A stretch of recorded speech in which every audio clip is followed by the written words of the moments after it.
Hey everyone, Ronin here, and welcome back to the channel. We have a massive part today, so I'm going to need you guys to make sure you pay close attention. But before we get into that, Jonathan Neslin, thank you very much for the support over on Patreon. And as always, you guys, analytics are very important, so please check out these numbers right here. And don't forget to drop a like and a comment to help fuel the algorithm. And if this is your first time here, please hit the subscribe and turn on notifications so that way you'll never miss another upload from the channel. And if you want to support us even further, please consider becoming a YouTube channel member or patron, as you can get exclusive access to content that I don't post here on the main channel, and you can also get early access to everything that I do post here on the channel. But with all that being said, let's get into What If Ash won the Pokemon World Championships Season 4 finale, Rivaled Journeys. I hope you enjoy.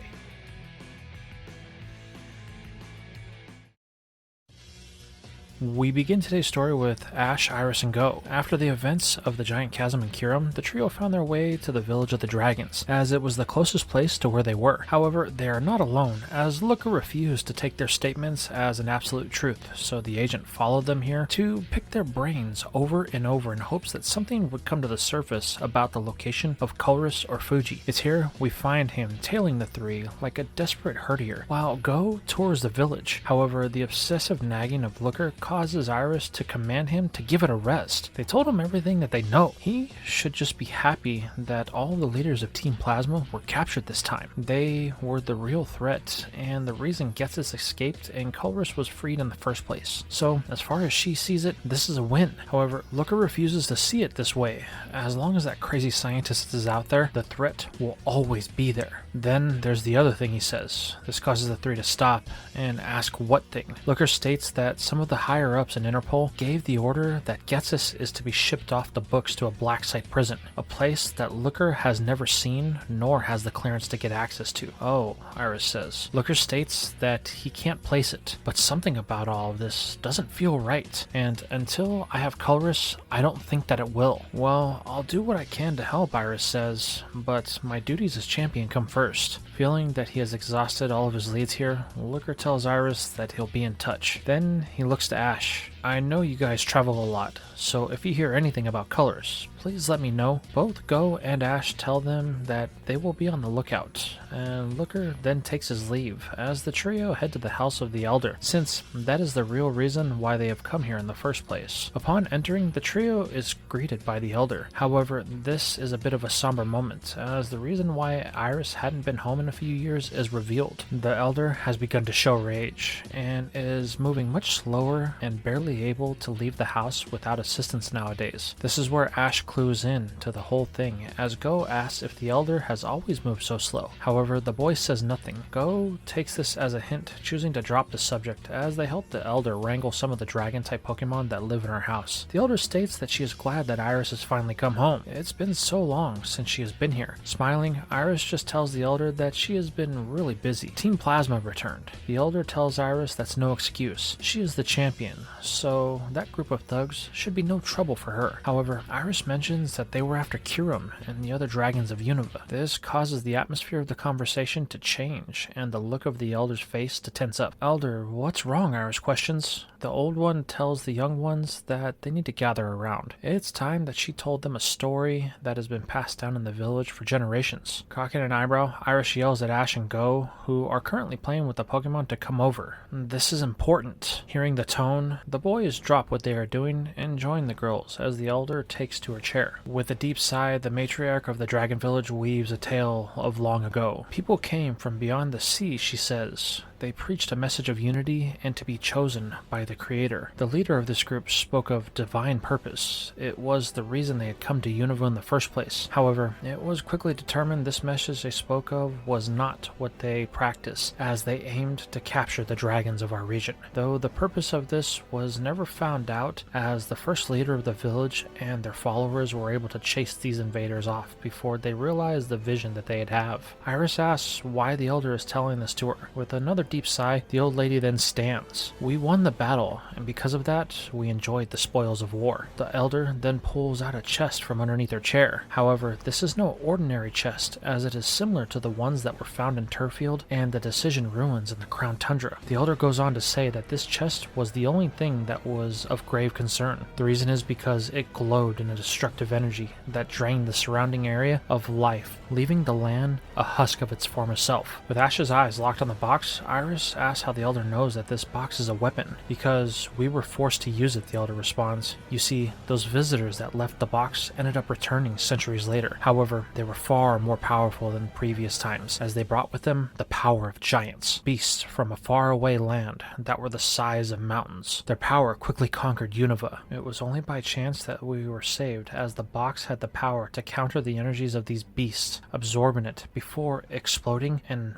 wiping out the enemy. It was decided then that the box was too dangerous, so it became the burden of the elder to guard it until the next leader of the dragons was chosen. This causes Iris to flinch, as she has an idea where this conversation is going. Why are you telling me now, elder? You know why, my child. I have slowed in my old age. It is time that I pass the mantle of leader to someone new, someone that can lead the clan into the next generation. Iris tries to play this off, stating that the elder is still young. Only she can be the leader. However, the old lady smiles, telling Iris that her time is over. It's time that the champion took the reins and led the future of not only the clan, but the region as well. However, Iris voices concern at her lack of experience, stating that she has no idea where to start. But the elder just laughs, stating that she had no idea either. Experience and wisdom come in time. Iris will gain both the more she is forced to lead. Realizing that the elder knows what is best for the masses, Iris relents, stating that she will do her best, to which the elder says that's all she can do. However, the old lady does say one thing that is a cause for concern. The chest activated a few days ago. The elder believes that this is in response to what happened with Kiram, so Iris will need to be careful. Danger may be coming back to the region. Iris looks at the chest, to which Ash steps forward, stating that he may have some information that can help, telling Iris about the other chests that were found in Galar, and how they have been linked to his Melmetal. Go then says that if Iris wishes to find answers, then she should see Sonia. She was the one that found the first one, and has been studying the chests and its link to something called the Darkest Day. Turning to Iris, the elder says that she should go to Galar, find out what she can, so that way they can be ready. Smiling, Iris says she will, heading out first thing in the morning. However, there is one more thing that the elder requests. Iris can't return to Unova until she finds the dragons, including Kiram. They are a part of the region. If they are gone for too long, then the elder fears that the balance of nature will be thrown off and the region could fall into darkness. Realizing that things have ballooned much bigger than she could have ever thought possible, Iris nods, stating that as the champion and the leader of the clan, she will keep Unova safe at all costs. Iris then asks Ash and Go's next move and what it's going to be. The duo responds that they will be heading back to the Crown Tundra, so if Iris wants, she can travel with them for the time being, until she gets to where they need to go. It sounds like a plan, the girl says. We will head to Castelia City first thing in the morning. The group all agrees to make the trip as quickly as possible, since danger may be right around the corner. However, just outside the house of the elder sits a lone girl with a whisper. It looks like we are too late, she says. Kiram and the other dragons have left the region. We need to find them if we hope to stop the danger that is coming. The girl then takes off into the forest, heading into the east of Unova. Now we move across the world back to the Crown Tundra. This is where we follow up with Chloe, as she is fast asleep in her bed. However, the dreams that she has are not pleasant ones. Gripping her bedsheets, Chloe's face displays a look of terror, as in her dreams, she sees images of what looks like a battle taking place. A king and its faithful steed led the charge against a serpent that was poisoning the land. The king and their horse of ice fought bravely against the evil that wishes to control the land of Galar. The battle is long and harsh, but the great king eventually fell when his great steed lost its life in the conflict. The ending of this clash is so terrifying that Chloe begins to sweat, even though it is below zero just outside her bedroom window. She tosses and turns as the great evil attacks her in her dreamscape. All the while, from the shadows, a lone onlooker watches Chloe, only for the girl to open her eyes as she is about to be swallowed whole, and she shoots up in bed, her heart racing, drenched in sweat. The girl looks out the window into the tundra. These nightmares are getting worse, she thinks to herself. Ever since they discovered that second set of ruins, they have been lasting longer and longer. Chloe then gets out of bed to get a glass of water in hopes that the cool liquid will calm her nerves. However, it's getting to the point that she is afraid to even close her eyes. As Chloe enters the kitchen, she notices Melmetal standing by the window. You can feel it too. Ever since the ruins were opened, the steel type stands by the window looking out into the wilds of the tundra, almost as if Melmetal is looking for a threat that no one else knows is out there. However, the girl tries to play this off as a coincidence as she returns to her bed in an attempt to get some sleep. After all, she needs to be up super early as her class back in Kanto starts at 5 a.m. her time, and since she's attending via internet, she will need to wake up earlier to get ready. So, as the girl tries to fall back asleep, Evie snuggles up to her as it has been worried about its trainer. All the while, the lone visitor fades into the shadows, sad, as its warnings have once again been ignored. All the while, from the mountainside, a bone-chilling call echoes throughout the tundra. Now we follow up with Ash, Iris, and Go. The trio have made their way back to Galar and are currently heading south to the Crown Tundra. However, they have had a bit of a snag, as the three have to pass through a place called the Glimwood Tangle. While normally this wouldn't be a problem for Ash and Go, as they have been through here many times during their travels, the one person that they are having a problem with is Iris. Being a dragon type specialist, there is one type of Pokemon that she simply hates, which just so happens to be the sole type that occupies this part of the Galar region, the Fairy type.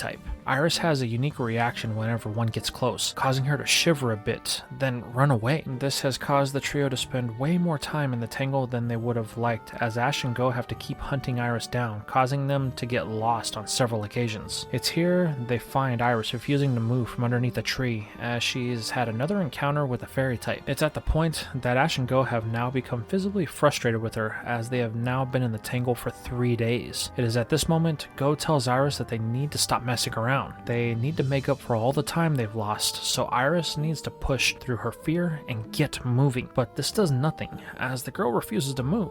However, this will only be for a moment, as a very mischievous cackle can be heard from behind the girl in the darkness. Turning, Iris can see a pair of soul-piercing eyes looking through the veil of darkness. This causes the champion to jump and let out a scream before bolting out of the tree hollow. However, she is not alone, as a Morgrim follows, laughing uncontrollably before vanishing into the forest. This causes both Ash and Go to laugh, which Iris gets irritated by. However, this is only temporary, as the two tell her to stop fooling around. They have to get going. Iris tries to argue back that she isn't fooling around, but this is interrupted by a cry that can be heard from the Tangle. It sounds like something in distress. However, it's not something that Iris wants to investigate, so she decides it's time to finally leave this foul place, urging Ash and Go to do the same. But the two boys are concerned that someone may be in trouble, and they think they should check out that cry. However, Iris insists that if something were truly in trouble, then they would have heard a second cry by now. But she is cut off mid-sentence, causing Ash and Go to run off, leaving the Dragon Master alone. Iris takes off after them, screaming for Ash and Go not to leave her behind. As Ash and Go run deeper into the Tangle, the cries get louder. Knowing that they are on the right track, the two pick up the pace, with Iris being able to barely keep sight of them. However, it won't be long until they find the source of these cries, as the trio come to a clearing in the Tangle with a horde of Morgrim. However, they seem unbothered by the humans, as the group have circled around something, taking turns attacking it. Ash and Go can see that whatever it is, it's clearly an unfair fight. So Pikachu and Raboot, with the assistance of Excadrill, break it up to run off this clan of Dark type. But this isn't going to go so smoothly, as the Morgrim see the humans as intruders and fight back, but they are quickly dealt with. However, what they left in their wake is a sight of sadness. There, on the ground, is a very injured Pokemon. It's so badly hurt that its breathing has become compromised. Pulling out his Rotom phone, Ash learns that this Pokemon is a Galarian Ponyta, which makes sense as it looks similar to the one back home, Ash says. Yeah, but it's in pretty bad shape, Iris comments. We need to get it help,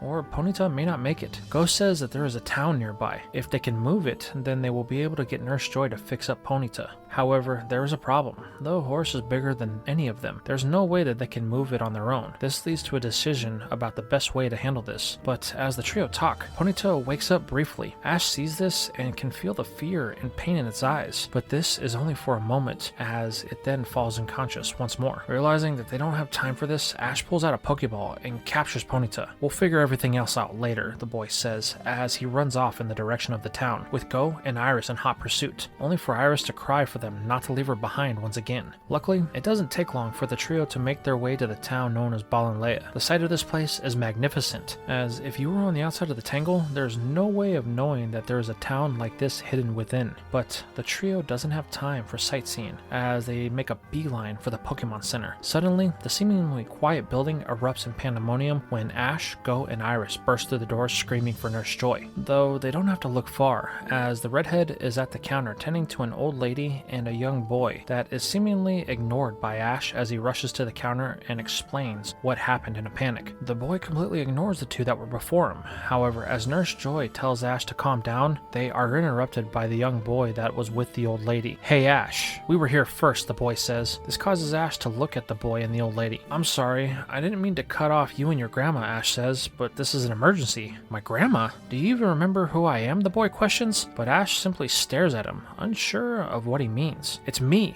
Bede," the boy yells, "the trainer that almost beat you in Motostoke." But still, Ash looks confused. "I'm sorry," he says. "I don't have time for games. This is important, and I need to get help for this Ponyta." This triggers a smirk on Bede's face. "Oh, so you found my Ponyta?" he questions. This causes Ash, Go, and Iris to glare at the boy with a bit of confusion and anger. "What do you mean, your Ponyta?" Ash yells as he steps forward. "You heard me right. That's my Ponyta," Bede declares. "It got lost in the forest when I was out there training, so I'm glad that you found it." Then, Bede holds out his hand, demanding that Ash hand it over. The boy yanks the ball back, stating that he would never hand over Ponyta to a trainer like you, someone that would abandon it hurt and alone to be attacked by a horde of Morgrim. However, this triggers both Iris and the old lady to step forward, and they both make a statement that triggers Bede in different ways. Iris states that Bede is a liar, while the old woman says that Bede told her that he was unable to capture a Ponyta in the Tangle. This causes all eyes to fixate themselves on Bede, as Iris says that if it was your Ponyta, then Ash wouldn't have been able to capture it. So either you released it, or you're the reason it was hurt in the first place, Ghost says. This causes Bede to flinch, as he's been caught in a huge lie. The old woman demands to know the truth about what happened in the Tangle. However, as the boy is preparing to die from his lie being uncovered, Nurse Joy steps forward and grabs the ball from Ash. "You guys can figure this out later. If this Pokemon is as hurt as you say it is, then I need to get it looked at right away." Joy then steps away, leaving Ash and Bede looking on a little bit afraid at the outburst from the nurse. However, Bede isn't out of the Tangle just yet, as the old woman steps forward demanding Bede come clean as she yells his name. This interaction triggers Ash's memory as he recalls the battle with Bede when Chairman Rose offered him the sponsorship for the Galar region. "Wait, you're that trainer that challenged me to a coordination battle and lost," Ash says. However, this is a flat note, as the old woman who Bede has now referred to as Opal is demanding that the boy explain why he lied to her. Now shaking in her presence, Bede begins to speak in a stutter, explaining that he was in the Tangle and spent days looking for a Ponyta. They are a rare Pokemon here in the Galar region, and it was his task assigned by Opal to find one if she was going to sponsor Bede for another run at the Galar League. This strikes Ash, as he thought Bede was already challenging the league, but Iris stops the boy so that way they can hear the story about Ponyta. It's here that they find out the reason why Ponyta was hurt. Bede finally tracked one down, but he had been in the Tangle for so long and battled so many wild Pokemon that his Pokemon were all running on fumes. So after trying to weaken it for a capture,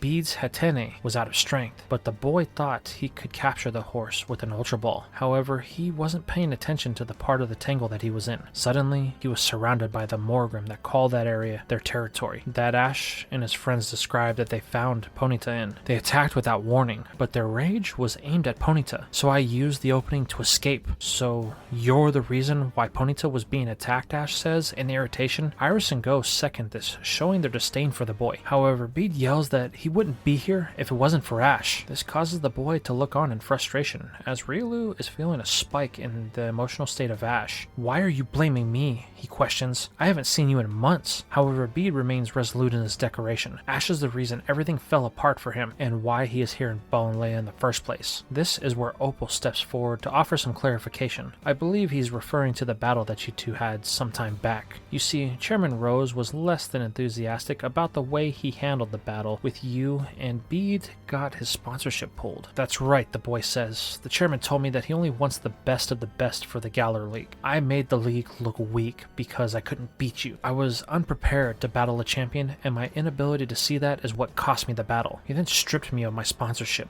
and revoked all of my badges. So now, my only choice is to get someone else to sponsor me, but none of the gym leaders would dare go against Rose. They all either fear him or respect him too much to challenge a decision that he makes. Well, I don't see how that's my fault, Ash says. You lost to me fair and square. However, Bede refuses to accept this reality, maintaining that Ash is the reason for everything that has gone wrong. But it seems I've been given a second chance, Bede says, as he turns to Opal and asks if he can beat Ash in a coordination battle, then will she sponsor him? The old lady stands silent, reflecting on this request for a moment, only for Ash to ask why she would sponsor him out of all people. But Iris smacks Ash in the back of the head, stating that it's clear she is the gym leader of Bal and Leia. Rubbing the back of his head, Ash tells Iris that wasn't very nice, but the girl just tells Ash that he needs to stop being so dense. It really is tiring having to keep him up to date on everything, especially in this conversation. Well, you don't have to be so physical about it, Ash responds, as he turns only for Opal to finally give a response. I will consider it, depending on how the battle goes. However, that is only on one condition, that Ash actually agrees to battle you. Bede then looks at Ash, as Opal explains that Ash has no reason to battle the boy. They already battled, and Ash won. As a result, Bede took his loss and manifested it into blame for the person that he lost to. That isn't a virtue that Opal would want in one of her sponsors. Bede just looks down at the ground, unsure of how to act. The leader is given a chance to the boy, predicated on the fact of someone else's choice. However, Bede refuses to accept the fact that Ash wasn't the cause of his problems and begins to speak, but is cut off by Ash. I'll do it, the boy says. This silences everyone. However, Ash has a look in his eyes that is one Iris and Go have rarely seen. Ash is actually angry, and his emotions are beginning to spike. This causes Riolu to begin to sync with the boy as it steps forward, wanting to participate in this battle. Clenching his fists, Ash tells B that he owes Ponyta an apology. He had no reason to just abandon it like that, especially since he was the reason that Ponyta was there in the first place. Really? This angers you? Bede says. The fact that a Pokemon got hurt? That's stupid. However, Ash remains firm in his resolve, simply demanding an apology to Ponyta. Fine, B says. I'll give it an apology, but only if I lose. However, I have a demand if I win. Oh yeah? What's that? Ash questions. Simple. Ponyta will be my Pokemon. If I win, then you hand it over. No questions asked. Iris and Go both tell Ash not to do it. He shouldn't, as a Pokemon should not be used in such a disrespectful manner. However, Ash tells them to let him handle this. Believe in his ability. The look in the boy's eyes says it all. Okay, Go says. Do what you feel is right. Ash nods, turning back to Bede, telling him that he will battle him with these terms. Smiling, Opal seems pleased and offers her gym as the place for this battle. However, the leader would like to make this even more interesting. I heard the last time you two battled, it was a single battle, correct? Both Ash and Bede nod, saying that it's true. Smiling, Opal states that she would like to see a tag team style battle. Both have a lot of Pokemon, and she would love to see them under the pressure of a double battle instead of a boring 2-on-2 singles battle. Bede smiles, stating that this is one of his specialties. His Pokemon team was built for this. However, Ash has no hesitation, stating that it doesn't care, simply wanting to start this already. The boy's frustration is manifesting in Riolu, to which the fighting type is also fired up. Very well, Opal says. Then let us move on to the gym. After all, this is a very important battle for both of you. Bede tells Ash to follow him. The boy will show them where to go. The gym isn't far from where they are now. Ash does as he's told, with Iris and Go in tow, both hoping that Ash isn't blinded by the frustration that he is feeling for this guy. Moments later, Ash finds himself standing across from Bede, ready to start their battle as a Ronin riff hovers above. At this moment, Riolu jumps onto the battlefield ready for some action. Bede simply laughs at this choice, asking who is the trainer, Ash or his fighting type. However, the boy states that he feels it's the right call for this situation. Bede simply shrugs and sends in his two Pokemon, a Mawile and its fully evolved starter, Hatterene. The boy then laughs, as it seems that it will be a quick battle, judging by Ash's first choice. However, Ash simply tells Bede that he is getting ahead of himself, declaring, Gengar, I choose you. The ghost pops from its ball with a cackle, but can immediately feel the tension of the situation. Ash is not his usual happy self, and the ghost can pick up on this. However, Gengar will have to put this feeling aside as the start of the battle is called for. Ash takes the first move, calling for a vacuum wave and a shadow ball. However, Bede is quick to respond, cutting the damage in half for both of his Pokemon with an iron defense and a light screen combo that puts his Pokemon in what could be a normally favorable spot. Bede is feeling pretty good, taunting Ash that his two Pokemon seem rather weak compared to his Pikachu. However, Ash isn't one to fall for this type of engagement, as he has experienced it several times with other trainers. This gets under Bede's skin, as he can't seem to shake Ash's focus, as his two Pokemon are on the attack once more. So Bede decides to retaliate with a Swallow from Mawile and a Psychic from Hatterene. However, the boy is going to quickly find out why Ash is such a powerful opponent, as Riolu simply uses a Force Palm that distracts Bede, but this results in the fighting type getting stuck in midair. That's it, Bede taunts? That's all the champion of Alola has? However, Ash simply says that Bede is way too cocky, just like last time they battled. But Bede doesn't see how this is. His Riolu has been disabled, and now he just has to deal with Get, but then he looks around and realizes that the ghost type is nowhere to be found. It's here that Ash says this is what he was talking about. You may be a good trainer, but you let your emotions and your vanity cloud your judgment, and it's going to cost you just like it did last time. Now, Gengar, use Hypnosis! Suddenly, red eyes appear on the field just below Mawile as Gengar chants its name, lulling the two-mouthed terror to a sleep. Now, in a panic, Bede tells Hatterene to attack Gengar before it completes the attack, but this weakens its focus on Riolu, allowing the fighting type to break the hold on it and land a Force Palm on Hatterene, sending it toppling over. Bede is now flustered as Ash, once again, has made a fool of him. All the while, Opal is watching from the stands with Iris and Go, while the two are commenting on the battle, saying that Ash is really controlled. Opal remains silent, fixated on not the outcome, but the actual events that transpire. But unfortunately, the hope that the old lady had is slowly fading away as Bede begins to call out to Mawile, who is now sleeping while Hatterene tries to deal with Gengar, as it is the only one that can battle. The ghost type proves that it is a master of the shadows, evading most of the fairy type's attacks while hitting back with a Shadow Ball Ice Punch combo at the command of its trainer. However, this isn't half of Bede's problems, as Riolu is on the attack against his ace as well. The pressure is on, as he only has one Pokemon to command in this battle. At this point, Iris and Go have begun to pick up on what Ash has done. He isolated Bede's main Pokemon and began ganging up on it like the Morgan did to Ponyta. Go states that Ash really took what Bede did personally. However, Iris says she can understand why. Ash has a history of Pokemon that were mistreated by their trainers. Even though Bede didn't actually own Ponyta, he still sees no difference between what he did and what those other trainers have done. I just hope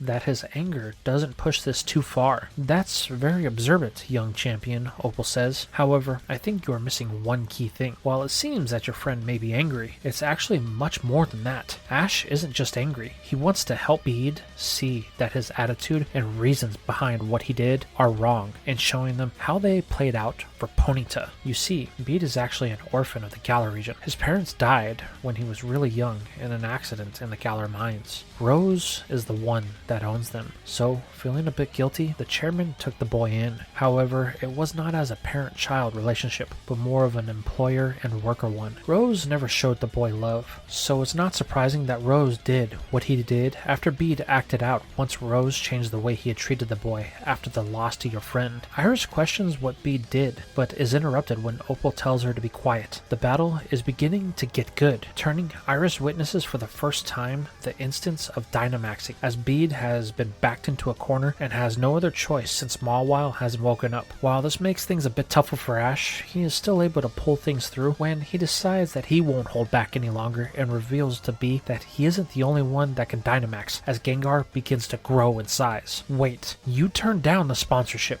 How do you have a Dynamax band? Ash tells Bede that Leon gave it to him the day that Meowth went crazy in Winden, and while he's not the best at it yet, Ash knows enough on how to use it, as Gengar is able to combine a Max Phantasm with Riolu's Vacuum Wave to cause a great deal of damage. The power of these two is enough to push through a Max Starfall and bring down Hatterene. This leaves Bede with just Mawile as it wakes up from Hatterene slamming down on the ground from it fainting. However, the boy seems to be broken in spirit, as his best Pokemon fell to Ash once again. Ash tells Bede that he needs to make a move. Mawile is still able to battle. However, the boy simply can't bring himself to do so as his spirit is seemingly crushed. It gets to the point that the Ronin ref tells Bede to make a move or he will be disqualified for inactivity. But this isn't even enough to muster a response from the boy, and Ash is declared the winner, even though the boy doesn't really feel like he earned it. As a result of this hollow victory, Ash is able to move up a little bit, but the truth is, it's not much, as Bede was much lower than him. As a final result, Ash is now at 120, while Bede sits at 299. The boy just sits there, crushed, but Ash approaches the egomaniac with a hand extended out. "Come on," he says. "There is something that you have to make right." Bede looks up at Ash and asks why he would even associate with him. "This is the second time that I lost to you. I'm less than you are as a trainer." Ash tells Bede that he needs to stop thinking of himself and others like that. It's the reason he lost in the first place. You underestimate strong people thinking you are better, but then you beat yourself up and you can't back it up. That's no way to live. Ash tells Bede that his own value isn't determined by battles he wins or loses. It's determined by the impact you have on those around you. The only reason I won was because I've encountered the type of trainer you are many times before. They all have the same philosophy. Power is the key. While some of them had the ability to prove that they could be wrong, others not so much. But the one thing they had different than you is they were doing it for themselves, while you're doing it for someone else. Look at your Pokemon. They battle for you, not for Rose. So why do you battle for him? Especially after what happened. Bede looks at Ash, contemplating this question. However, it's interrupted by Opal, as she tells him to explain the rest of the reason why Rose abandoned you. This causes the boy to tear up a bit, as it is something that is hard to talk about, but Bede does eventually explain that he was in Stow-on-Side a few months after his loss to Ash. Rose was complaining about a mural that had been painted on the side of one of the cliffs, and how it was a blemish to the face of his beloved region. So while he was handling some business at the gym, I decided that this was my chance. Since I had been in his bad graces, I decided to do something that I thought would make him happy. So I lured a wild Caparaja up to the cliffside and coaxed it to fix the problem. However, this caused a huge issue with the townspeople, as they loved that mural, but I didn't care. The only thing that I wanted was to make Rose happy. However, when he saw it, the chairman was horrified at the sight of the destroyed art. He then scolded me about what I had done, telling me that I was an embarrassment to the Macros Cosmos organization for my actions. It was at that moment that he stripped me of my sponsorship and my badges, as he no longer wanted to be associated with me. The chairman then said that he never wanted to see me again and walked off, claiming to be horrified at what I had done. I didn't understand why he acted like that. He had voiced his displeasure at the monument and I made it better, but in the end, it didn't matter. He threw me aside, like you did to Ponyta, Ash says. This causes the boy to stop. Ash tells Bede that he can't treat others like Rose treated him. It would only continue the same cycle of hatred and self-hate. That's no way to live for you or your Pokemon. I didn't agree to battle you because I wanted to say I was better than you. I agreed to battle you because I hoped to show you what it was like for Ponyta when you left it abandoned to fend for itself. You can't do that. If you wish to truly bond with people and Pokemon around you, then you need to show them that they can trust you. Otherwise, you will be no better than Rose. It's here that Opal asks Bede a question that she hasn't asked him to this point. Why does he want her to sponsor him? The boy says it was because he wanted to show Rose that he made a mistake. He shouldn't have thrown me away like that. But I'm beginning to think that is a foolish reason. So the only thing I can say is I don't have a reason or an idea where to start. Well, Ash says, you can start by holding up your end of the bargain. I won, so you owe Ponyta an apology. Bede asks if Ash is really serious about that. However, the look on Ash's face says it all. Pokemon are living beings just like you. They will act how you treat them. Looking to Opal, she tells Bede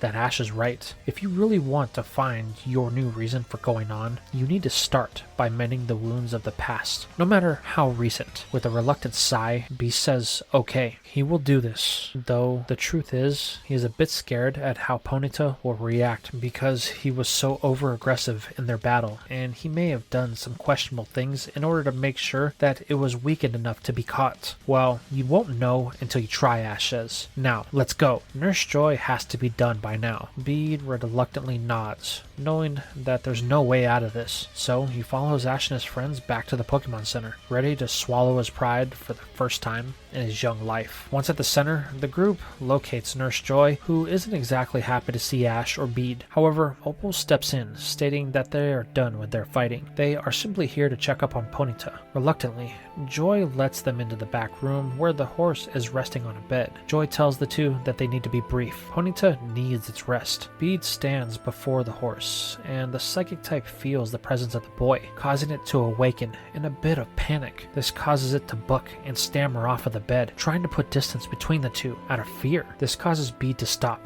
Ash tells him that Ponyta can sense Bede's feelings towards it. He needs to let go of whatever negative emotions that he has. Bede says that he is, but it's just no use, as Ponyta is beginning to remember what had happened before it came to this place. This causes it to run over behind Ash for coverage. The horse looks at Bede with fears in its eyes, not wanting anything to do with the boy. This causes a brief outburst from Bede, saying that this is all so stupid. He shouldn't be folding to the whims of a Pokemon. It should be the other way around. Before stomping out, leaving both Ash and Ponyta there in the room. Outside, Bede stomps out of the Pokemon Center with frustration across his face. Opal realizes that something went wrong, so she bids Iris and Go farewell, as she needs to tend to the boy. With Opal departing, Iris and Go enter the room, only to see Ash, Riolu, and Pikachu comforting Ponyta. So it didn't go too well, Go asks. Ash simply says he doesn't want to talk about it. Ponyta is stressed, and he would rather focus on it getting better. In this moment, Ponyta puts its head into the lap of Ash and falls asleep, seemingly finding comfort in the boy more than any other. This forces the trio to stay a few days so that Ponyta can heal. The only person that can only really get close to it and get it to eat is Ash, so the boy makes sure that Ponyta gets all of the food that it needs. And before they know it, a week passes, and Ponyta regains its strength. Then comes the day that Ash and his friends need to leave. Ash then releases Ponyta from its ball, telling it that it can return to the Tangle, so go see its family. He never meant to capture it permanently. However, Ponyta seems to have an opposite view of this as it nuzzles against Ash. This is where Nurse Joy tells Ash that he most likely won't be able to get out of this city without Ponyta. Joy states that Ponyta have been hunted over the last couple of decades to where there are nearly none left in the wild, so she is willing to bet that Ponyta was the only one in the Tangle when Ash found it. In the past, you would never see a Ponyta alone. They would always be in a herd, protected by their family. That situation with the Morgrim wouldn't have happened. But since their population has diminished, the Morgrim have chased most of the Ponyta and Rapidash from the Tangle and claimed it for themselves. So as far as Ponyta sees it, you're the only family that it has after you saved it. Ash asks if that is true. The psychic type neighs in approval, excited that Ash is finally seen and is clued in to what it wanted. So with this revelation, Ash recalls the horse and adds it permanently to his growing roster of his new team. Iris and Go tell Ash that they feel like this is right. Ponyta will be a great addition to his Pokemon, even though Iris still doesn't have the greatest affinity for the fairy types. So after a brief thanks to Nurse Joy, the group heads out, as they have a lot of ground to make up, as their next stop is the city of Stow-on-Side. All the while, Bede looks on, still unsure about the events that he has experienced and challenged his own personal beliefs over the last week. The next leg of their journey is going to take a few days to get to their destination, so they decide to be as productive as possible. During this trip, Ash got to spend a lot of time with his newest Pokemon, Ponyta. Come to find out, what Nurse Joy said was true. The horse is very affectionate, not only to Ash, but to all of his Pokemon. It seems that Ponyta has imprinted on all of them as if they were its family. This has led to a bit of fun on Ash's part, as all of his Pokemon get the chance to play. However, Ponyta has a particular interest in Gengar, as the Ghost type and its history make it warm up to the horse and Dracovish, as its never-ending urge to have a good time blends well with Ponyta's gentle spirit. However, it's not all play, as Go has been working, following up on the footprints that he sent to Professor Amaranth when they were back in Unova. This has turned him into a ball of stress, thinking that he may have messed up the assignment. Maybe they weren't the right footprints, or Keldeo's second form wasn't the right one, and there may be another member of the Swords out there that nobody knows about. The boy just keeps replaying these negative thoughts over and over in his head. All the while, Rabot, though embarrassed by Go's consistent shaking and hyperventilation, does its best to calm its trainer, while not drawing too much attention to itself. As Go panics, this just leaves Iris, who picks up on some training with Ash and his Pokemon when they are not playing. She even battles a little bit with Ponyta, as she wants to understand the fairy type, as it isn't something that really exists in the Unova region. Go, through his panic, was able to point out that the reason she may be so afraid of the fairy type is because she doesn't understand how they battle. So this allows for some great practice battles, as Ash is able to get a feel for Ponyta as well. Though it has a very gentle nature, the first stage proves to be very strong. Iris summarizes that it must have become so tough because it was the only one of its kind in the Tangle, especially if it was always battling those Morgrim. Ash can see what Iris is saying as they continue to battle. This leads to a point where they stop and take a brief break before they're right back at it again. But this time, Iris asks if Ash would like to use Riolu, so the boy calls to it as Riolu is meditating on the rock. Ash asks if it wants to battle, but Riolu, for once in its life, declines the offer as it has something more important to worry about. It is trying to focus its mind so that way it can unlock those images that it had at the giant chasm. There was something there. It felt so familiar, like there are answers about itself that Riolu must unlock. Then a flash of that Lucario once more. What does it mean? Riolu thinks. On the outside, Iris mentions that Riolu has been acting strange since the battle with Kyurem. Ash agrees, stating that it has become a completely different Pokemon. Iris comments that Riolu seems like it's in search of something. Its mind seems clouded, as if the very core of what it knew has been rocked. That sounds serious, Ash says. Should I take it to see Nurse Joy? Iris simply laughs at Ash's ability to still be clueless after all this time. No, it's just growing, like you and the rest of your Pokemon. Though Riolu isn't officially your Pokemon, I can feel a bond that ties you two deeper than any normal person could ever know. Ash simply looks at the fighting type, thinking that Iris is more right than she could ever know. A few days later, they finally arrive in Stow-on-Side. Iris questions why they are stopping here. Go comments that the reason they have returned here is because Ash wants to see if Alistair would consider working with him in Gengar once more. Ash tried once before, but the results didn't go in his favor, as he ended up in a fight, then a coronation battle with Stow-on-Side's other gym leader, who appears to be a lot tougher than Alistair. Really? Iris says.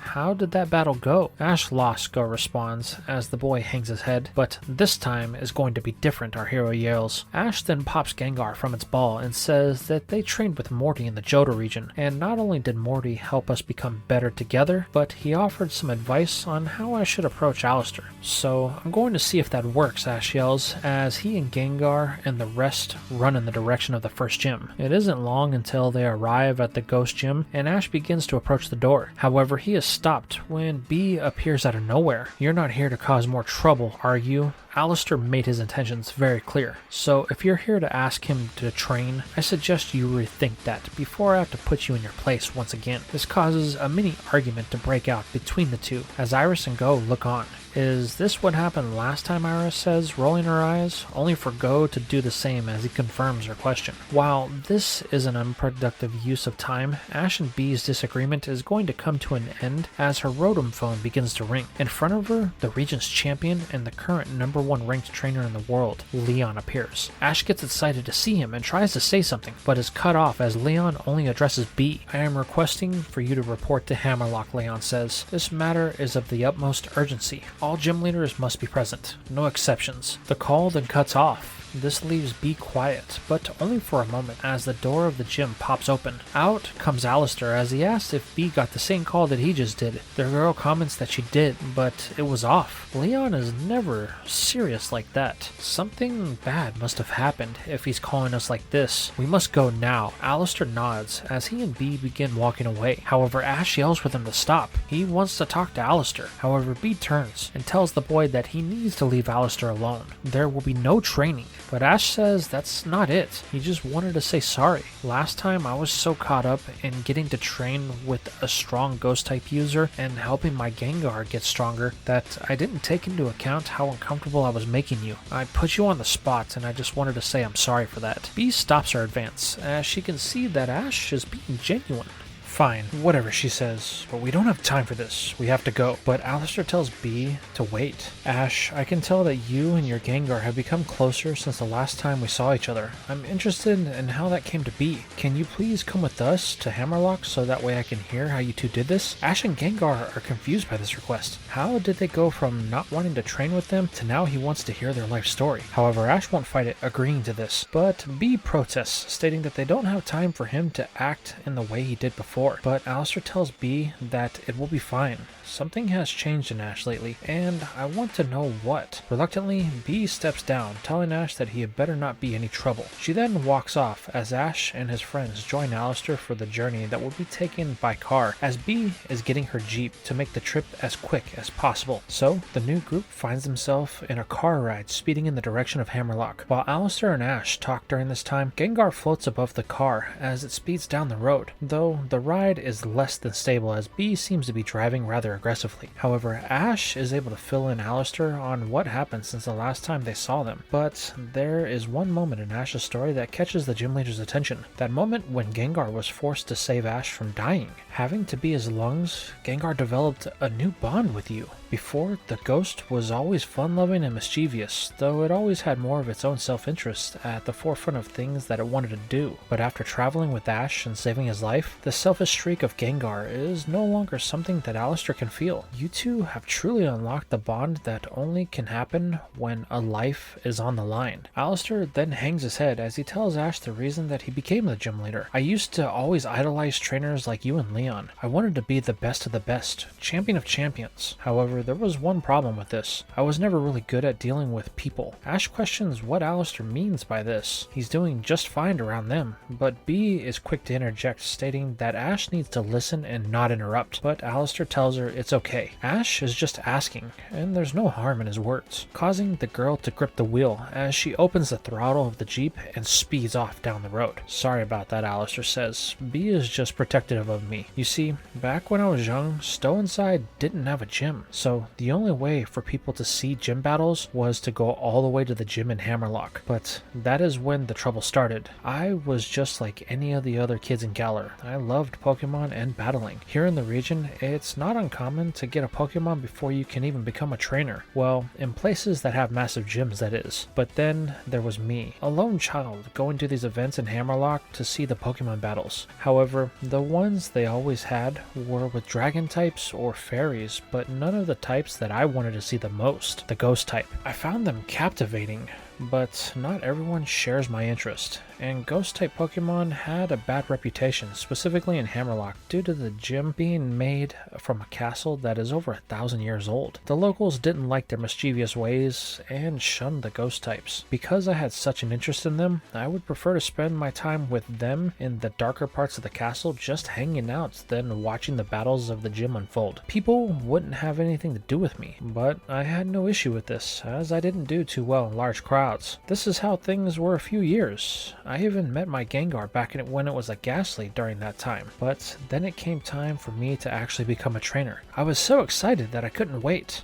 though the truth is I was the only one that was outside of my Pokemon. You see, all of the time I spent alone with the ghost types had earned me the name of the creepy kid among the people of not only Hammerlocke, but most of the area between it and Stow-on-Side. This caused me to stay away even more and resulted in me being unable to battle on the massive stages that we have in the Galar region. Every time I would go out for a gym battle, I would freeze under the pressure of so many watching me. I tried challenging several of the gyms in the region, but the same thing would happen every time. It got to the point that I had been to each gym several times, and the people knew me by name. But that's when things got really bad. I was back in Hammerlocke challenging the then gym leader, but then the chants started, and I could hear the crowds whispering mean and hurtful things. At that moment, I panicked and froze. Then I ran out of the stadium to a vendor stand outside as everyone laughed at me. However, fate would play its hand on this day, as in my confusion, I bumped into a stand that was selling masks. You mean, yes, the same one he wears today, Bede says, interrupting Ash in the front seat. Bede, it's okay. Ash is going to have questions. Let him ask. The leader simply fixes her gaze on the road, while Iris asks if she's okay. Alistair just says don't mind her. She gets overprotective when it comes to me. Back to the story, that mask gave me an idea. So I tried it on, and in that moment, I could feel something change inside me. I then turned and re-entered the stadium to have my gym battle. The crowd was continuing to laugh and point, but it's like the mask shielded me from it. And what followed was the most one-sided gym battle that Hammerlocke had ever seen, as I was able to beat their gym leader without losing a single Pokemon. I left that day with two things: my first gym badge and a way to block out the masses that haunted me. But it also came at a cost, as some of the locals of Hammerlocke didn't like what I had done. They said I was possessed, and the way I battled was like a demon. So, before I could move on to the next city, this group found me and wanted to teach me a quote-unquote lesson. The exact words they used was freak. So, how did you stop them? Ash questions. Well, you see, I didn't. While the mask helped me battle on a stage where there were tons of people watching, it didn't help me when it came to confront people face to face. I found that out when I froze while the thugs were attacking me. Well then, who saved you? Go asks, to which Alistair looks forward with a smile. Bee saved you? They all question. Yeah, she didn't like the way they were all attacking me, so she stepped in. She was a new trainer just starting out and wanted to congratulate me on my match, but then she found them all ganging up on me. It was then that me and Bee became friends, and we even traveled around the region together, and it is the reason that Stow-on-Side now has two gyms, as she refuses to be away from me. This is where Bee yells from the front seat that Alistair is like her little brother, so anyone that makes him uncomfortable will answer to her. Smiling, Alistair says that's funny, since he's a little bit older, but then tells Ash the reason why Bee isn't too fond of him. The way you came off that day and making me freeze the way you did reminded us both of that day, but I can see you are not like the people that attacked me, though it seems Bee will be a little harder to convince. Ash tries to say something, but Bee yells that we are here, as they come zooming across one of the bridges that lead into Hammerlocke, only to arrive at the stadium within 60 seconds of them breaching the city limits. Well, I guess it is time for some official business, Alistair says. I'm sorry we can't talk more, but this is something that needs to be done, so we will have to part ways. I hope to see you again. However, Alistair's goodbye is going to be interrupted when a very familiar winged beast touches down just in front of the gym. It's Leon. The champion immediately notices Ash with the other gym leaders. They greet each other, and Leon asks Ash how he is progressing in the world tournament. Ash says he is currently at 120, so he's getting very close to being able to challenge Leon for his title. This causes the monarch to laugh. Ash better hurry. The Coronation Cup starts in 2 months. The top 32 trainers will be battling and working their way up until they reach the final 8. So if you want a chance to take my title, you still have a long way to go. Ash's jaw drops as he hears this news, only for Bee to make it even worse when she confirms that she will be close to this, as she is currently ranked number 53 overall. A few more wins and she will be in the tournament to challenge Leon for that title. This causes the champion to smile as he is getting fired up at the prospect of strong opponents, but this is quickly put out when the other gym leaders of the Galar region begin to arrive. Realizing that they need to address the reason why they are all here, Leon tells everyone to head inside of the gym. They have a lot to talk about. This leaves Ash and his friends standing there a bit awkward. However, Leon tells them to come too, but Bee protests this, telling Leon that this is Galar business, so he shouldn't be letting other regional champions sit in on it. However, this just causes Leon to laugh once more. What, are you afraid one of them may challenge you to a battle? Leon questions. Bee just gets quiet. Don't worry, this is something that all people are welcome to attend. Leon then tells Ash, Iris, and Go to come on in. It's going to be a great thing for them all. Leon then heads inside with Ash and the others in tow, as Bee gives them the stink eye, only for Alistair to tell her to drop it. They are not enemies here. However, while there is one person here that can be controlled a bit, there is another that had an issue with Ash because of a previous encounter. That is Marnie, as she has attended this gathering with her older brother, the leader of the Spikemouth gym, Pierce. The girl has had an issue with Ash since Rose basically told her to stand aside because he was the better trainer back when he had his battle with Kabu. The girl was so frustrated that the chairman would call him a stronger trainer than her. There is no way that could be true. After all, her brother is one of Galar's best gym leaders, and he is only second to one. But she can't contain her frustration anymore and is tired of being considered second to this boy, so blurts out that she challenges Ash to a coronation battle. But there is a problem. Marnie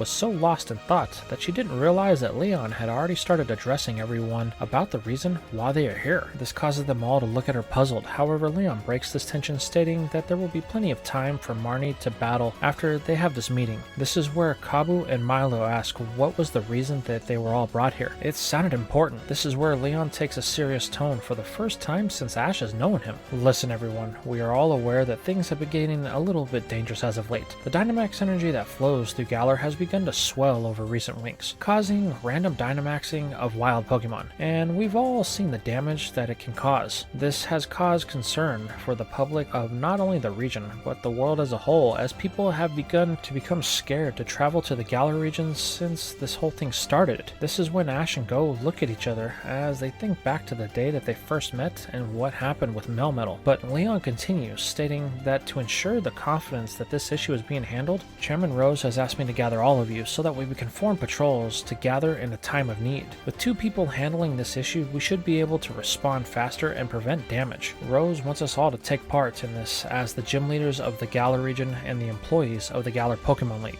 This is when Opal steps forward and asks if this was so important, then why isn't Rose telling us himself? Leon states that he wanted to be here, but is currently working on the next big thing that is going to bring people and money back to the Galar region. This causes them all to cock an eyebrow as Raihan questions what Rose is scheming now. It's simple, Leon says, as he pulls out a small case from his pocket and opens it to reveal something that causes both Ash and Go to immediately become concerned. In Leon's hand is something that they haven't seen since they were in Johto last, a pink, glowing Dynamax pill. This is the future, Leon says with excitement. Chairman Rose has been working hard to bring the ability to Dynamax for everyone in the world. He noticed that other battling mechanics like Mega Evolution and Z-Moves could be accessed outside of their home regions. However, Dynamax cannot be. This will change all of that. Now the world will see just how great Dynamaxing is, and they will be able to experience it anywhere. This causes a low murmur among the leaders, but Ash and Go quickly stand up, asking Leon if he is sure that Chairman Rose created those. Yeah, Leon responds. He's been working on it for over 6 months to develop the recipe of these to make sure that they are safe for mass production. This is where Ash tells Leon that he thinks the champion needs to question Rose. The last time he saw those things, they were being used across Kanto and Johto by an evil organization known as Team Rocket. Their leader Giovanni was the one who had those things made, so his goons could capture rare Pokemon and do worse things. This is where Leon laughs. I don't think so, Ash. Rose was the one that had this idea. There's no way that Giovanni could have ever done something like that. But Ash refuses to back down. I'm telling you what I experienced. Talk to Lance. He was there in Johto when it happened. I've seen these pills in action, and they can be dangerous if they're not used right. This whole interjection has caused an unusual tension between Ash and the other members of the Galar League. Leon can see this and tries to disperse it, but Ash refuses to back down. I'm telling you, Leon, there is something wrong with this. You should let me talk with Rose. He shouldn't be working with these. However, Leon tells Ash that that won't be possible, as the chairman is away on official business in another region at the time. Well, then you should stop the production of these, Ash says with conviction. You are the champion, so you should have just as much power as Rose. This comment gets under Leon's skin a bit, as it causes him to call this meeting to an end. I think it's time for you to leave, the monarch says in a serious tone. Ash tries to dispute this, but Leon stands firm, saying that Ash has overstepped his reach and it's best that he go. Realizing that Leon doesn't want to hear what they have to say, Ash tells him to be careful. These things will hurt someone. He then tells Iris and Go that they are leaving. All the while, the flare in Ash's emotions on this situation have caused Riolu to flare a bit as well, but it's for a different reason, as it can see that Bee finds the outburst from Ash interesting. She may not like the boy, but she shares the same feeling with him, as Riolu can sense it. It then locks eyes with Bee before Ash calls it, and she tells the fighting type to run along.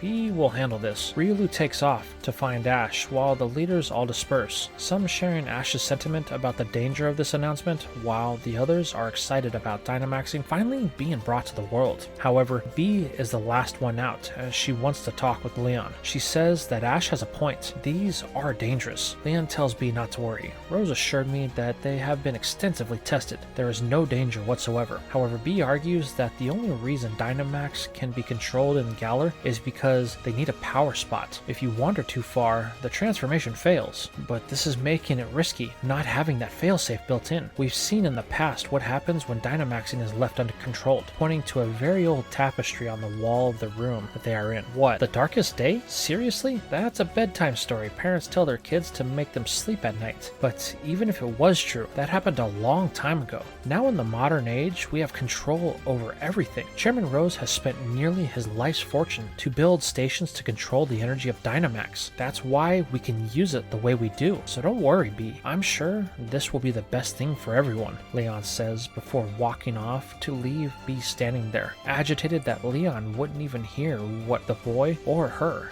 had to say. This leads us outside with Ash and his friends. The boy asks Iris if she can get a hold of Looker. Iris is still not sure of what's going on, but this seems important. Ash tells Iris that she needs to inform him about the Dynamax pills. Looker knows all about them, and he will know what to do with the information. Iris nods and makes the call. While that happens, Go asks Ash if he really thinks that these things could be the same pills that they saw in Kanto and Johto. It doesn't matter, Ash says. We saw what they could do in the wrong hands, so we need to make sure that it stops if it can be. Go agrees as Alistair joins the two. He says that things got pretty heated in there, to which Ash tells Alistair that something isn't right about this. Watch those pills in action. If they are used wrong, then they will cause great damage. Alistair thanks Ash for the warning. He will keep a lookout and try to talk to Rose. As a thank you, Alistair offers him a chance to come back to Stow-on-Side with him. The boy is convinced that Ash is a good person and would love to train with him in his Gengar. Ash likes this idea, but it is in this moment that Go receives an email asking for both of the boys to come back to the Crown Tundra. There is a problem with Melmetal, so Ash needs to get back right away. Ash thanks Alistair, telling him that they will have to do it some other time, to which the leader tells Ash that he will be waiting. Alistair then leaves as Bee has finally come outside, though she gives Ash and Riolu a look.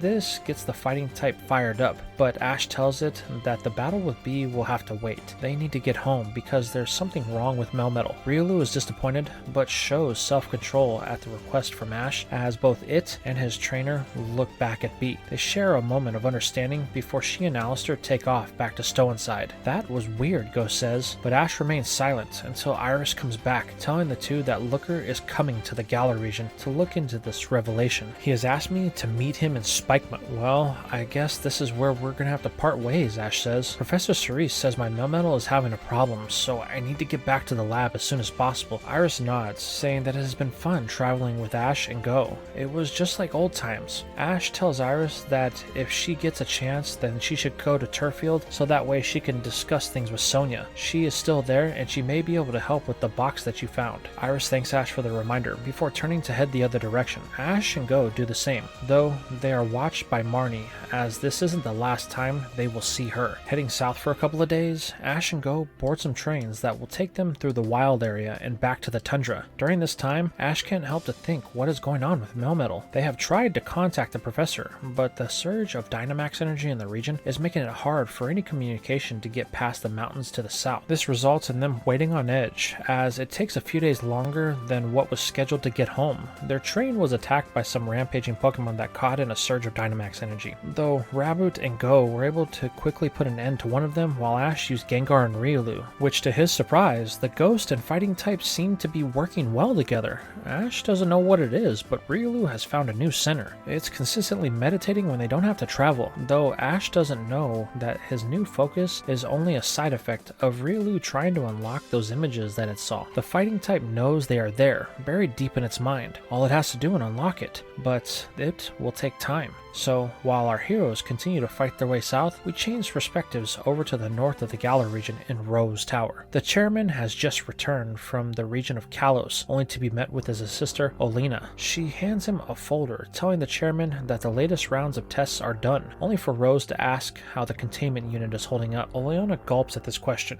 as Rose already knows the answer. The seals failed briefly while you were gone, allowing more energy to escape than the system could process. Because of it, the wild area is overflowing with Dynamax energy. It's even started to head south into the Crown Tundra, but it was slowed within the last 48 hours. Well, it can't be helped. I've instructed Leon to have the gym leaders step up the control of the situation until the energy levels return to normal. This is when Rose asks how things are going with the production of the Dynamax pills. Oleana states that they are on schedule and they should be out for distribution within the week. But sir, there are some things I wanted to ask you about. If anyone found out that we were doing this, then it could ruin us. With a smile, the chairman asks if she has found his idiot brother. Oleana shakes her head, stating that the last time he was spotted was in the Tundra, but he has since gone missing. And what of the old man? Is he still on his island? Yes, he hasn't left since the battle between Lance and Leon nearly a year ago. Well then, I would say that there is no one to stop us, so we will proceed as planned. Galar's future will be secure, no matter the cost, Rose says, as he looks down at the city of Winden. Now we move ahead a few days, with Ash and Go as they have finally arrived back in the Tundra. Everything seems to be okay in the small city of Freezington, so the duo head to Cerise Labs to check everything out, as the professor's email sounded really urgent regarding Melmetal. However, when they arrive, there is a problem that they can see right away. There is a repair crew that is fixing the front door of the house, as it looks like the doors were ripped off the hinges. The boys rush up, calling for everyone that lives in the house, hoping that everyone is okay. After all, their house is located on the border of the wildlands, so it is entirely possible that it was attacked by some high-level Pokemon. But when they see Chloe, Ash and Go find out that it was the exact opposite. Melmetal was the one responsible for this damage. This causes Ash to become alarmed, questioning if Chloe is sure about that. But Cerise confirms this with some video footage that shows Melmetal doing what it had been for several weeks, just staring out the kitchen window into the dead of night, staring out into the tundra. This immediately causes Ash to panic, as he knows something is wrong with it. The boy asks if they know where it went, but no one can confirm the location of the metal Goliath as of right now. It left so fast that they couldn't tell what direction it headed in. Ash and Go walk through the house with Chloe as she fills them in on the strange things that have been happening as of late around here. They end up in the kitchen, and Chloe points to the window that Melmetal looks out of as she explains about the nightmares that she has been having as of late, and how they started around the same time that Melmetal started acting weird. Really, Ash says as he looks out the window. Go asks if there is anything else that Chloe can think of, to which the girl says there is one more thing. She's been getting these strange feelings, like at night when everyone is sleeping, that she is being watched, but she can never find anything, like the house is completely silent, devoid of any life. Ash wonders if there is something hiding, so he sends out Gengar and asks it to comb through the house and look for any signs of an intruder, while asking Riolu to scan the area for any strange auras that seem unfamiliar to the house. The two Mons take off as they have picked up on something that leads them into Chloe's bedroom, specifically the closet. When opened, Go asks if anything seems out of the ordinary, but Chloe says it's all in order. However, both Gengar and Riolu pick up on one spot in the closet that seems to be drawing their attention. Ash kneels down, and a flash of blue light sparks from the area that the two are pointing at. This catches everyone's attention, but Riolu most of all, as it triggers one of those memories that it's been looking for. You can see Ash and Lucario fighting again. Then they trigger some sort of flower that reacts to something that the fighting type doesn't understand. But this memory quickly fades with a call to Riolu, asking if it's alright. Shaking it off, Riolu snaps back as the trio addresses the situation. I would say something has been here, Go says, and if Gengar and Riolu sense it, then it has been recently. Ash seconds. Go then asks Chloe about her dream. Is there anything from that she can remember? She says there's only one thing. There were two Pokemon that seemed to be battling. One wasn't clear, but the other one had a really big head. It looked like a mushroom, but it was green. This catches Go's attention, as he remembers seeing a Pokemon like that a while back. The boy asks Chloe if she's seen anything like that during the day around the house, but the girl says no. Both Ash and Go think about the situation for a moment, but then are interrupted by an email that Go receives. It's the one that he's been waiting for from Amaranth, or so he thinks. As he opens it, the boy reads that Amaranth is requesting that Go return to the ruins that have been recently uncovered. However, this isn't a request, but a demand, as the professor states that one of the researchers has gone missing, so Amaranth hopes that Go will be able to provide some help in finding him. Man, what a bad time for this to come in, Go says. We all have these problems going on, and they need my help. But Chloe says that she thinks they may be connected. All of this started when the ruins started to be opened. It's here that Ash tells Go that they still need to fulfill the request. He will look for Melmetal, and since Chloe has been having these dreams, maybe she should go. She may recognize something at the ruins that could help piece all this together. At first, Chloe is a bit hesitant, as the only Pokemon that she has is Eevee, and the Crown Tundra is a very dangerous place. But Ash tells her not to be worried. Go has a lot of strong Pokemon with him. Besides, they can take his Dragonite. It'll allow them to get there much faster. Go asks that if Ash isn't going to go, then how will he find Melmetal? The boy says simple, turning to Gengar and Riolu the same way we searched the house. These two are the best for tracking in the wilds. My main concern is if Melmetal is going on a rampage the way it did the day we first met. I want to stop it before it happens. Go nods in understanding. Okay. Call if you need anything, Ash. We won't be far behind. Smiling, Ash turns to Pikachu, Riolu, and Gengar. Are you guys ready? They all nod, signaling so. Ash says great, before making a quick call to Professor Oak. The boy is requesting that Noivern be sent over for Do-What, so that way he can cover more ground. With everyone prepared, Go calls Professor Amaranth to notify him that he will be heading to the ruins. However, Amaranth tells Go that he won't be going to the same ones that he were at before. There were others uncovered recently, and those are the ones that they must go. Amaranth then says that he'll send the location, telling Go to hurry. Things at the ruins have been getting a little concerning since Peony went missing. The three head outside where Go calls on Dragonite. He tells Ash to be careful. Amaranth says that things in the tundra have been getting dangerous as of late. Ash smiles. Don't worry, we have our Pokemon, so everything will be okay. Go and Chloe smile back as they take off on Dragonite. Ash then turns to Riolu and Gengar. Okay guys, see if you can find Melmetal. The two Mons focus their minds in order to get a fix on the Titan, but it seems that there is a problem. In the area, Dynamax energy has begun to surge like it has in the rest of Galar, and it makes it hard to get a lock on things. Gengar can't see anything past the mountains. However, Riolu seems to be tracking something. It has tapped into the energy of the Crown Tundra, a red aura that seems to be battling with a blue aura. The red seems to be winning,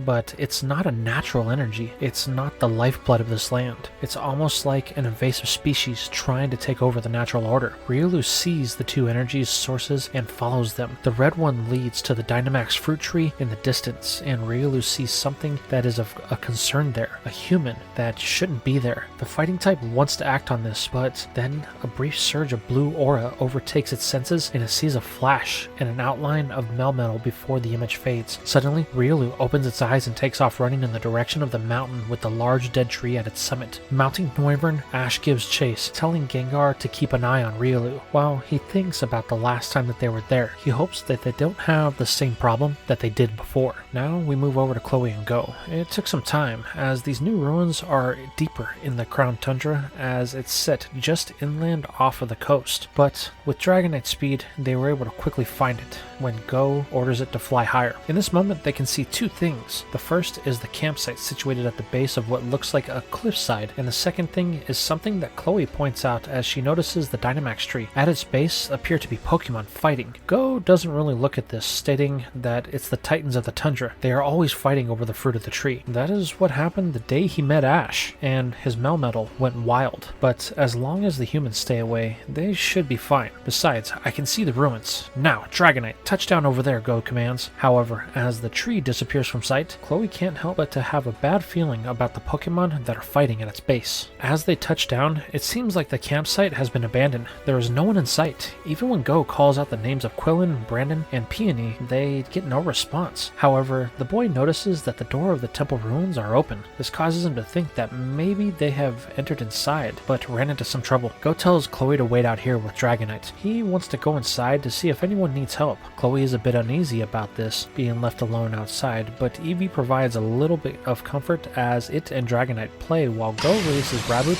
and they head inside. Go is quick to notice that there has been recent activity inside of this temple, as there are still lanterns burning to light the way as they get deeper. The boy tells Raboot to be on guard, as they don't know what they will find, to which the rabbit simply shrugs as it continues to walk in tandem with Go. However, the boy's prediction is going to come to fruition, as a rumbling can be felt in the walls and the floor around them. The two ready themselves, as they don't know where it is going to be coming from, but they won't have to wait long, as the shaking intensifies and then the wall next to them begins to crack before giving way in an explosion, only for a Pokemon to come bursting through the wall. It's something that Go Go has seen before, the Ice Titan Regice. At first, Go thinks that it's Brandon's, but this is quickly proven to be wrong as the Ice type tries to freeze the two with an Ice Beam. Only a last-second warning from Brandon and Quillen allow Raboot to counter with the Blaze Kick. Both tell Go that Regice was sealed within the temple. It has awakened and they need to calm it before it gets outside. Go tells Raboot that they will need to prevent Regice from advancing, as at its back stands Urshifu and Registeel. Then Go's Ronin phone activates as he's been thrusted into a raid battle that seems to be tracked by Project Mu. The boy gets a bit distracted, only for Urshifu to save him and Raboot. Quillen remarks that this isn't the help that they needed it, but Brendan says that they don't have time for these petty arguments. Let's finish the task at hand. Go focuses, telling Raboot that this is their chance to shut Quillen up, so let's capture Regice. However, the boy tells Go that won't be happening as he orders Urshifu in with a wicked blow, giving an opening for everyone to engage the Titan. Back outside, Chloe can feel the battle going on within the temple. As a result, Dragon Knight does what it was told and stands between Chloe and the temple door to provide protection to the girl. However, something catches the eye of Eevee and it takes off into the area right of the temple. Seeing this, Chloe gives chase, leaving Dragon Knight to stand there wondering if it should join her or stay put in case there is any danger that comes from within. With the dragon's attention split, it's left with a choice, but it's not going to get the chance to make it as from within comes Go and Raboot as they are being chased by Regice. This puts Dragonite on the attack as it must protect its trainer. With everyone's attention drawn, nobody notices Chloe and Eevee gone as the two have disappeared into the canyon that lies beyond the temple. Chloe is calling for Eevee to come back. They have to return to the temple before they get attacked by one of the wild Pokemon out here, but that's going to be a mute point as the bushes before the girl start to rustle, sending a chill down the spine of Chloe. The girl freezes out of fear as her legs won't respond to a simple command to run. However, this is a mute point as from within, a girl emerges with Eevee as the normal type joins its trainer to offer comfort in this moment of pandemonium. The girl asks if Chloe is alright, to which she lets out a brief, stuttered,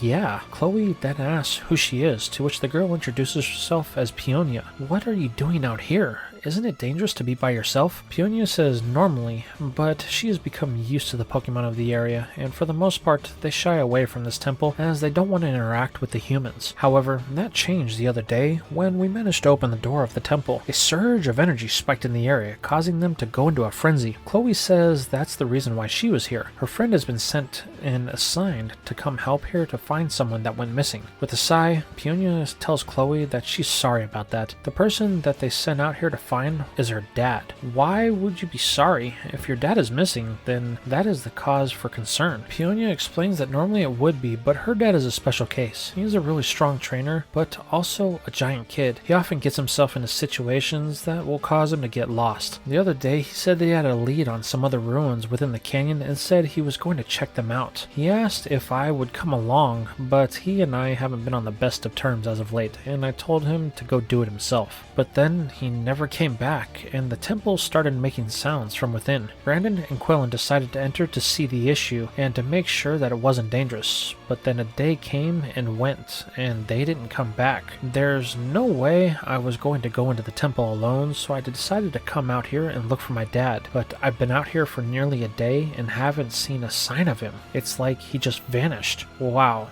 that's a lot of weird things that have happened all in a short amount of time, Chloe says. Peonia agrees, and she thinks that there is something dangerous about to happen, so that is why she wants to find her dad. He may be annoying, but he is a strong trainer and will be able to handle any trouble that comes our way. Feeling bad, Chloe offers to help Peonia search. 2 people would be a lot better than 1. Plus, Eevee can help us, which the normal type is happy to, giving a brief cry of its name before sniffing the ground for any scents that are unfamiliar to the area. Eevee then catches something, signaling in the direction that is deep within the canyon. Peonia asks if Chloe is sure. She doesn't look like the type of girl that is into the outdoors. The girl gets a bit mad, asking what Peonia means about that. Meekly, she replies that she meant no offense. It just seems that Chloe isn't the type to be outside. To which Chloe replies that she's been on plenty of adventures with Eevee, so she can handle herself, before showing Peonia that she is up to the challenge and running off in the direction that Eevee points. Following Chloe, Peonia says that she's sorry if she touched a nerve. It wasn't meant to be a personal attack. She then asks why she would want to help her, to which Chloe responds that she can understand how difficult dads can be, as Chloe fills Peonia in on who her dad is and how they came to reside in the Galar region. This conversation makes the two bond a little bit closer as they realize that they may have a lot more in common than they originally thought, but it's going to be quickly stopped stopped when Evie stops, as it has caught a fresh scent. It is pointing into a cave that's deep within the dark. Well,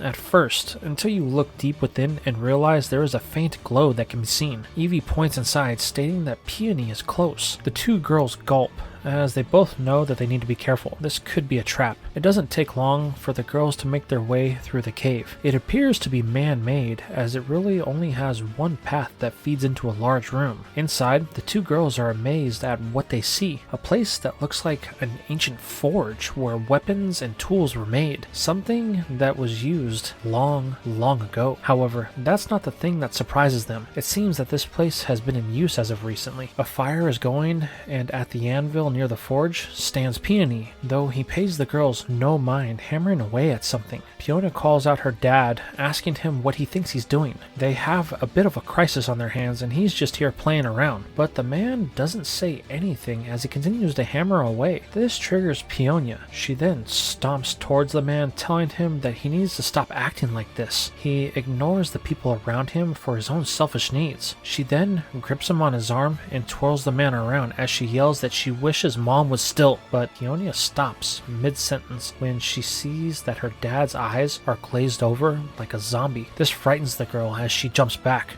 Dad, are you okay? She asks, but a voice echoes throughout the chamber. He will be fine. Then from within the shadows emerges a figure. I can assure you what he is doing isn't selfish. It is for the good of all of us. This causes both Chloe and Peony to jump back in fear as the shadowy figure makes itself fully visible. Now we move over to Ash, as the boy has made his way up the mountain following Riolu and Gengar. The closer they get to the top, the more the boy is sure that he is going to be heading into the castle. However, there is something that the boy finds odd, as last time they were attacked by Articuno, but this time Gengar can't sense it at all. It seems that the bird is in another part of the tundra. Taking this opening, Ash tells Noivern to hurry to the castle ruins. They need to find Melmetal. The dragon does so, quickly touching down just outside. Ash recalls it as Riolu joins him and Gengar. However, this isn't going to be a quiet moment, as from the view of the massive door, Ash can see that Riolu was right. Inside, Melmetal is hammering away at the roots of the tree. Ash calls to the steel type, but it ignores the boy, smashing away at the ancient frozen wood. The boy tells Melmetal that it needs to stop. These ruins are protected in this area, and that includes the tree. If you don't, then we could get in a lot of trouble. However, this falls on deaf ears as it continues slamming its massive limbs into the base of the tree, like it's possessed. Nothing Ash says has an effect. It gets to the point that the boy tries to recall it with its Pokeball, but as this happens, Melmetal manages to finally break through the roots of the tree, which causes a surge of blue aura to envelop the area, canceling out the recall function on the ball. Unsure of what happened, Ash asks Riolu to scan it to see what it is, but the fighting type is once again possessed as it is overcome by images of its past. A war in an ancient land, then a man in a Lucario. The feeling of betrayal from the man and an instant darkness that followed. The pain, so long, so cold. Then Riolu snaps out from its trance as another surge of energy envelops the area. However, it's not the blue energy, it's the red aura. The Dynamax energy from Northern Galar has overloaded all of the power spots in the Crown Tundra, and since they haven't had any type of power containment areas built around them like in Northern Galar, the entire tundra is beginning to react. But Ash notices something as Melmetal comes to its senses and begins to fire flash cannons at the red energy, as if it were trying to stop the power from spreading. But as it fights, Melmetal glows in a blue hue, like it's being empowered by the blue aura that comes from under the tree. That is when Ash starts to question, is that a power spot? But he's going to have to wait to find out the answer to that as a bone-chilling cry echoes throughout the ruins. Back with Chloe and Peony, they are now cowering in the corner of a cave as Evie is ready to attack at the first sign of aggression. But this strange Pokemon assures the two it means them no harm. That's when the light flares a bit and Chloe recognizes the creature. Hey, I've seen you in my dreams. That's correct, the Pokemon says. I've been trying to warn you. Warn me? About what? But Peony then breaks her silence and asks how they can understand this Pokemon. However, it isn't a mystery as Chloe catches on that it is a psychic type, to which the Pokemon confirms. My name is Calyrex, the king of this land, and we live in troubled times. What do you mean by that? Peony questions, and what does it have to do with my dad? Ah yes, I'm sorry about this, but I needed a vessel in order to forge the tools necessary to fight the great peril that we will all soon face. Peril? Why do you talk like we are all in danger? Chloe asks. With a sigh, Calyrex says that he supposes that it should start from the beginning, as Evie has now begun to play with it as it levitates in the air. Long ago, I was once the king of this great land. I ruled over everything from the mountains of the north to the frozen tundra in the south. Peace was the law. Humans and Pokemon lived in harmony. It existed this way for centuries. The people loved me and my faithful steed, my partner, my friend. But one day, the peace was shattered by events that no one could have foreseen. From the stars fell a giant rock that crashed into the center of this land, the place that you humans call the Wild Area. It could have been life-ending, but one of the deities of creation saved my kingdom and the people and Pokemon that lived in it by preventing the rock from destroying everything. I watched as the one called Dialga blasted this rock with its most powerful attack, then vanished as quickly as it came. But at the time, I didn't know that that rock contained a dark secret, a visitor from the stars, and the calamity that was prevented that day was only postponed. Years passed and life continued as normal, but little did I know that the very land that I drew my power from to protect its people was slowly being poisoned. The reason I didn't notice is because it took centuries, but then an event halfway across the world triggered something that was sealed within the rock. It had spent thousands of years gathering the strength needed to break out of what I know now was its prison. But then, 3,000 years ago, a war from another land nearly brought the world to an end, as when a blast of energy was fired into the sky. This should have ended all life, but it was the catalyst needed for the great serpent to awaken and begin its conquest. As the king, myself and my mighty steed took the charge and fought back the beast. While it was an intense battle, we were successfully able to seal it once more from within the prison it came. But it did come at a cost. The poisoning of the land was rapidly spreading and speeding up, slowly corrupting the energy of the region, the very energy that I drew my strength from. This weakened my power greatly, which began to sow discord among the people and Pokemon of this land. But I was still their king, and they would still follow my lead. That is, until 1,000 years later, the serpent awoke once more, forcing us to engage in battle, though it did come at great cost, as I had lost half my strength due to the energy of the region being corrupted. Because of this, the next time I had to defend my kingdom,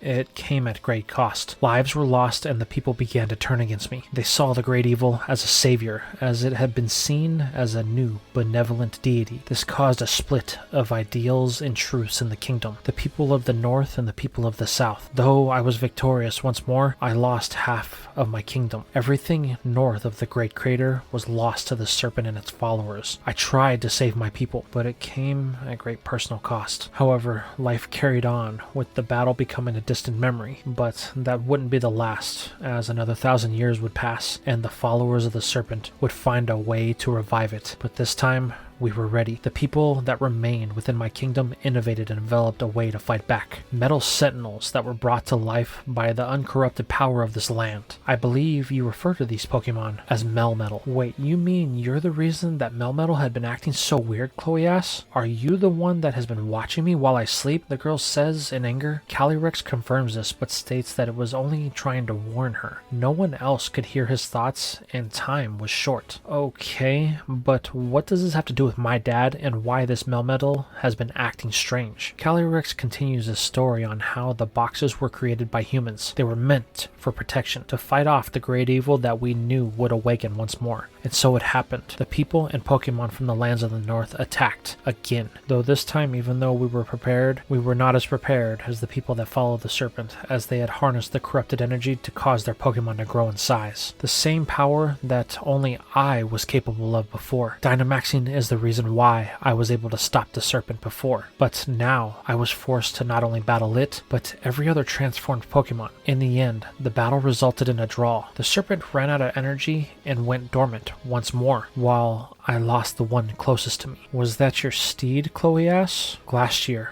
my gallant companion that ruled by my side for millennia. It was destroyed early in the battle. When that happened, my power was cut in half once more. We would have lost, but two heroes with weapons forged by man were able to lend their strength to our cause. But it also came at a cost of their own lives as well. The two beasts of the dire were laid to rest in the land that they called home, the slumbering Weald, while I laid my partner to rest in the castle that was built for us atop of the mountain. Do you mean the one with the dead tree?" Ponyta asks. Calyrex nods. "Because of the battles and the death of my companion, my strength was completely depleted. So the energy of the serpent was slowly able to poison the energy of my lands. Soon the great tree which I planted to signify the safety of my kingdom and to harness its power died, and the land soon had a new deity, a new tree that produced poisonous fruits for all of its inhabitants to feed upon. And soon the battle and what happened faded from memory, and the humans turned to conquest, using the sentinels they made for defense to conquer foreign lands. The carnage spread across the world, though I don't know what stopped it. For whatever reason, the world had raged with war, while I was unable to do anything but watch from the shadows. But then, one day, it fell silent and life was allowed to continue. However, it was never the same. The lands of Galar and the world were changed, and for years, all I could do was watch and fade from memory." Okay, so we get your backstory, but what does that have to do with what is happening now? Ponyta says. "I'm afraid that the time has come. The darkest day will begin again. If we do not prepare, then the world will fall into darkness, unlike it has ever seen, as this time there is nothing to stand in the way of the serpent. That is why I need your father. It was here, in this ancient forge, that my loyal subjects made the objects of my power, the melmetal, and the weapons for the beasts, the things that allowed me to become one with my companion. But I thought it was lost in the war," Chloe says. "It was, but life has a way of finding its way back. The place that I laid it to rest, the castle at the top of the mountain, it is also home to the last remaining true power spot of the Galar region. Over the last couple of years, I have felt a shift in that place. The energy was dormant for centuries, but then something tapped into it. There are only 4 beings that could do that. The 2 heroes, my steed, and myself. I felt a shift in the life of the Tundra. There is hope that was awakened. But I'm afraid that if my steed has been reborn, it may not remember who it was and has been living on pure instinct. That is why I need your father. He possesses knowledge on metal and how it works. He can forge the tools I need to rebond with my friend and unlock our power once more. And if this doesn't happen, then the great catastrophe is going to fall upon this land?" Ponyta questions. Calyrex nods. "If you don't let me finish, then we will all be doomed." The girl looks at her father, then asks if any harm will come to her dad.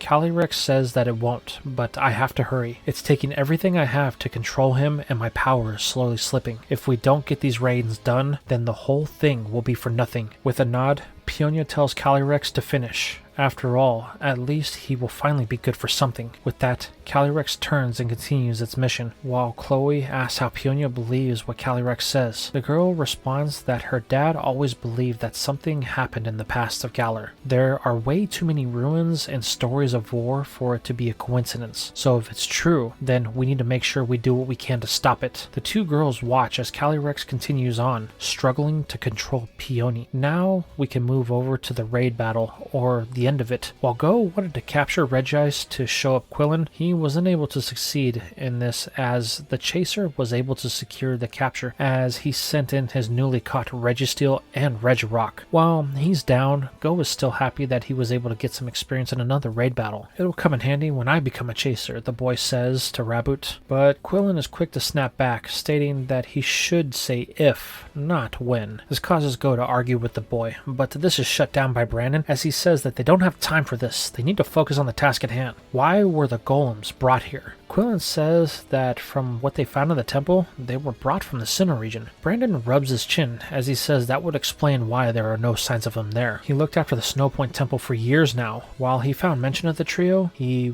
hasn't found any signs of them anywhere in the region. The only reason Regigigas was awoken is because Brandon brought them. They were the ones that he caught in the CANT region. Go then asks if they were able to get the split decision runes to open. Maybe the answer is in there. Quillen says that they were not able to. They were forced to open the 3 separate ruins here. In each of them, we found another one of these chests, like the one that was found in Turffield. That's strange, Go says. We recently found one of these boxes in the Unova region that was protected by the Dragon Clan. The elder of the clan said that it was brought to Unova when invaders came, but when they failed to capture what they were after, they left the box. However, it's never been opened. Brandon thinks that this is very interesting. It seems that there is a lot of pieces to this puzzle, but but they are spread across the world. However, the brain is going to be interrupted when a shaking can be felt throughout the tundra. This causes everyone to begin to panic as they have no idea of what the cause of this is. Back with Ash, the boy is looking around as the energy of the red and blue clashes, but that's not the only thing that he has to worry about, as both Riolu and Gengar fire attacks into the shadows of the corner, but it has little effect as from it, the same Pokemon that attacked them last time appears, trying to attack them again, but it is in response to the opening of the power spot as this ghost type puts itself in between Ash and it. Ash finds this odd as Gengar and Riolu prepare to attack it again, but Ash tells them to stop. It's not attacking them. This Pokemon is defending this power spot. That explains why it attacked them last time. Ash tries to talk the ravenous mare down in a soothing voice, telling it that he means it no harm. Ash then tells them to back away, but then there's a problem. The ground begins to shake as a pillar of light bursts into the sky, the same one that happened the day that Melmetal Dynamaxed. The only thing that Ash can say is, "Oh no," as he watches the red energy surge once more and overpower the energy of the blue and consume both Melmetal and this ghost horse. The only thing that Ash can do is watch as Melmetal and the horse begin to Dynamax as they are consumed by the red light. Now we cut to the Dynamax tree that sits at the heart of the tundra earlier in the day when Chloe and Go were flying to the ruins. There has been no human activity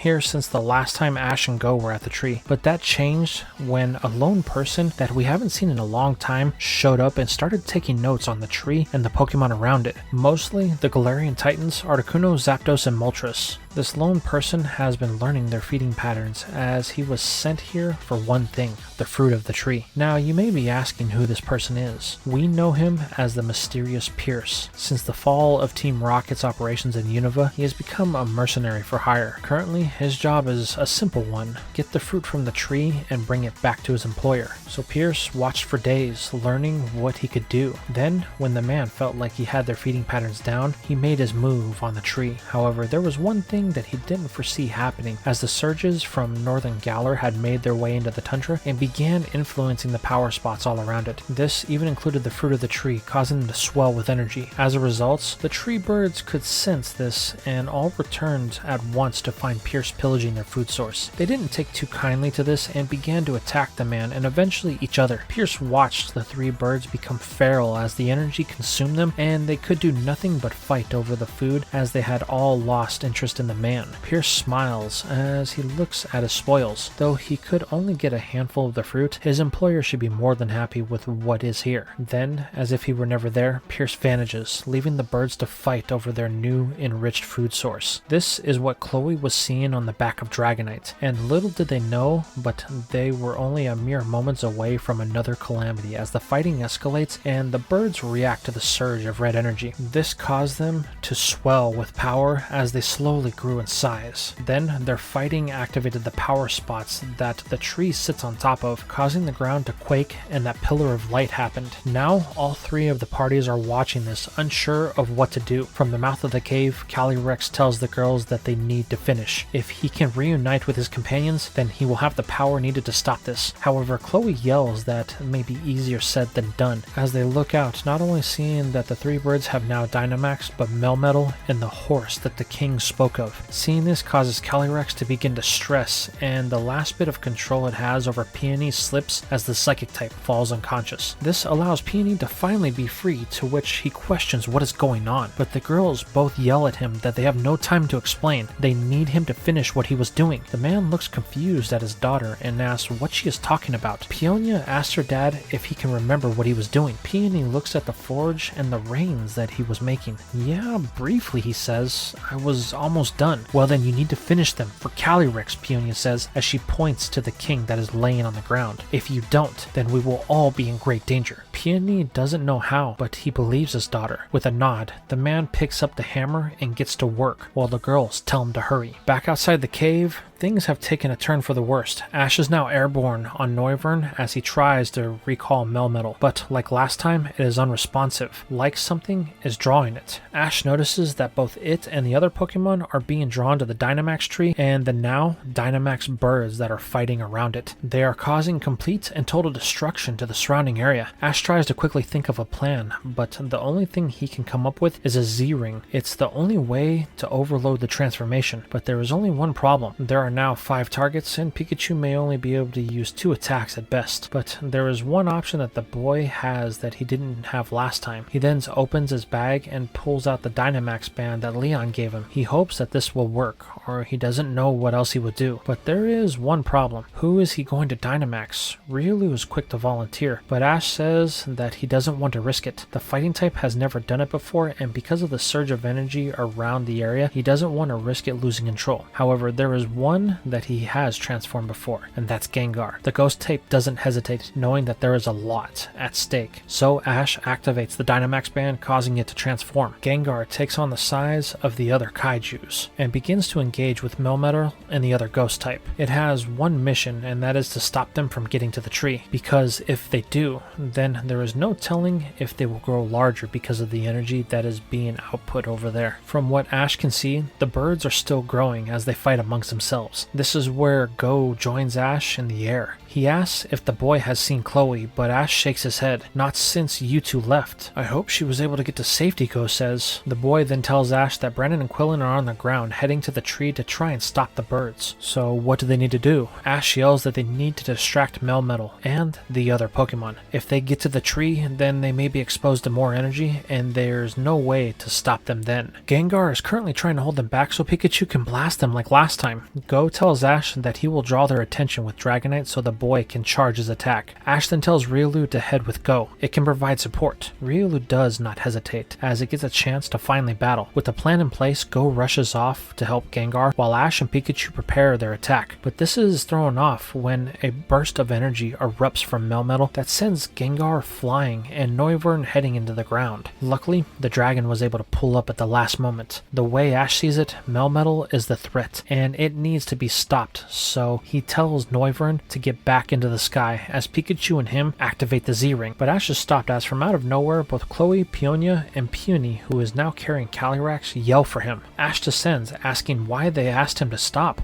Melmetal is being really aggressive and attacking everything, but Chloe says that Ash needs to stop the other Pokemon. She then explains everything about Calyrex and how it's the only one that can stop all of them, but they need to reunite it with the ghost Pokemon that is Dynamaxed. However, they can't do that while it's transformed. You're sure? Ash questions. Chloe nods, saying it's the only way. Believing in his friend, Ash tells Noivern to fly over to Go. They need to time this just right. The dragon takes back to the air, where Ash joins Go and relays the message. He tells him to forget about Melmetal and focus on the other Pokemon. Go understands and orders Dragonite to attack in tandem with Riolu to draw the attention of the horse. While this happens, Ash orders Gengar to hold the ghost in place. They need to attack it with everything they have. With the cackle of its name, Gengar jumps back into action and lands on the ghost type, using a max darkness to hold it in place. That is it, Ash yells. Now Pikachu, let's go! But suddenly, what Ash had feared becomes true as Melmetal has made his way to the tree and started to fight with the other birds. Knowing they have no time left, Ash and Pikachu begin their attack. As their movements become one, they let loose with the power of Alola, bringing down the most powerful 10 million volt thunderbolt on the ghost. What follows is a struggle of energy as the horse refuses to give in, but Gengar provides help in the form of a max darkness once more that stuns the mare and forces it to take the attack from Pikachu. This results in it reverting in size as the others rush Calyrex to the side of his born-again companion. The king is placed beside the ghost type with the reins that were forged in the fires of the battle. However, both the king and the mare are weak due to their energy slowly being corrupted by the red aura. Calyrex does his best to fix the reins on his friend, urging it to remember the glory they once shared, the battles they won. The king could not protect the people without it. The mare lets out a neigh before a snarl as Calyrex does his best to climb on its back. I'm sorry, my old friend. It was my fault. I lost you once. I just ask for you to please forgive me and remember who you are, who we are. Now arise, my faithful steed. Spectrier! Suddenly, a blue aura erupts from the two, enveloping the area. Over at the tree, both Brandon and Quillen are doing their best to battle with the berserk birds, using their titans, but with little success. Even the power of Regigigas isn't enough. The two quickly become overwhelmed, and things are only going to get worse as Melmetal has now joined the fight. But then, a soothing blue aura washes over the area, and the savage brawl stops and causes the birds and Melmetal to revert to their regular forms. The two explorers don't know what to make of this, but are glad the fighting has stopped. This causes the red energy across the tundra to dissipate, calming everything in its wake. Confused about the situations, the birds take off as they see that they are outmatched,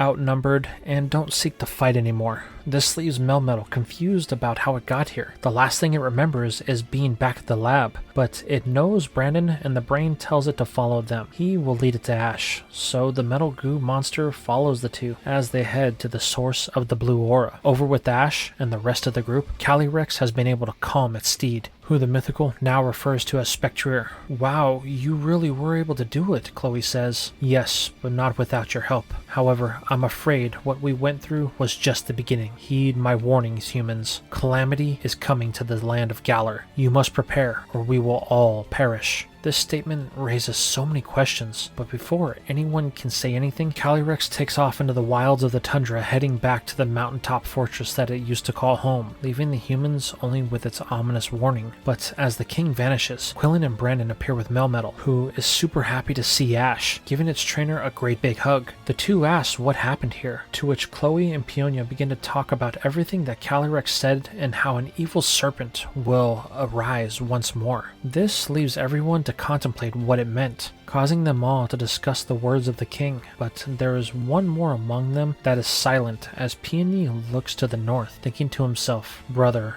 what are you doing now?" Ponyta asks her dad if he is alright, which breaks his silence as he says, yeah, everything's fine. He's just recovering from having his mind controlled. While Ponyta accepts this answer, the girl can't shake the feeling that she is being lied to, but she chooses to ignore it for now, so she can just enjoy this moment with her dad. This is where Quillen tells Go that for someone that won't ever be a chaser, he did okay today, but he shouldn't let that go to his head. The boy tries to say something, but is interrupted by an email. Opening it, Go can't believe his eyes. His second trial mission, it was accepted. Go jumps up and down with joy, as this means he only has one more to complete. What did I say about letting it go to his head? Quillen snaps, but Go can't hear him. This is when Brandon tells Ash that he has come a long way as a trainer. He thinks that it may be time for the two to have a battle again. Ash says that the World Coronation event has helped him become a lot stronger. Hearing this, Brandon tells Ash that he will look into possibly joining this world tournament of theirs, once he has finished here in the tundra, of course. The boy gets excited at this, as he would love to battle Brandon once again, but this is a mute point as we follow Riolu. The fighting type is looking up at the castle on the top of the mountain. When they were there, it got exposed to the blue aura. Another memory awakened. It doesn't know how, but it must find what all of these memories mean. As the group celebrates their victory at stopping a potential catastrophe, we move over to a hidden bunker deep underneath the Galar region. Here we see Pierce as he has entered a very large laboratory, only to be met with another familiar face, Dr. Zager. The doc asks if Pierce was able to get what he was assigned. The mercenary simply throws the bag on the table, saying that he will have to make do with these. The birds were very aggressive. However, Zager says it's not me you have to worry about, but our employer. This is when the door opens and Chairman Rose steps through. Tell me, were you able to acquire what I needed? Pierce says it was no problem. He is the best there is. For the price I'm paying, you better hope so, Rose quips as he examines the fruit. Very good, he says with a sinister smile. It seems your former boss was right about something. These pills will be a great source of revenue for the Galar region, and with the ability to control them, I can make anyone who uses them my own pawns. This is when, from a darkened cell, a chuckle can be heard. I must admit, I was single-minded in my approach to those pills, the voice says, only for a man to step out of the shadows. It's revealed that Giovanni is the source of this voice. Rose muses at the once great rocket leader and how he has been reduced to a captive. Giovanni doesn't like the tone of the chairman and demands to know when he will be released. That was their deal. He provides the information on the Dynamax pills and Rose would release him, but Rose simply smiles. Oh, I'm not done. There's still a lot you have to tell us, he says, before walking out, leaving Giovanni screaming his name in frustration. All the while, we see a very strange sight in the cell next to him. A lone man with a hollow look in his eyes sits in the darkness, while a lone ultra beast has secured itself to the man to feed on his life force. And this is where we are going to leave things for now. So tell me, how did you feel about this massive part? With this being the mid-series finale, do you think that the story is really really starting to become interesting. What about the backstory that I created for the world of the ancient Pokemon and the wars? What about the battles that Ash had and his newest capture in Galar and Ponyta? Did you like that one? How about those images that Ryu keeps seeing? Where is it going to lead it, and will it involve Ash in the future? And what about the revelation of Pierce and him now working for Rose, or the fact that Giovanni is a prisoner of the chairman? And who was the man in the other cell, and why is there an Ultra Beast feeding on him? Let me know your thoughts in the comments down below.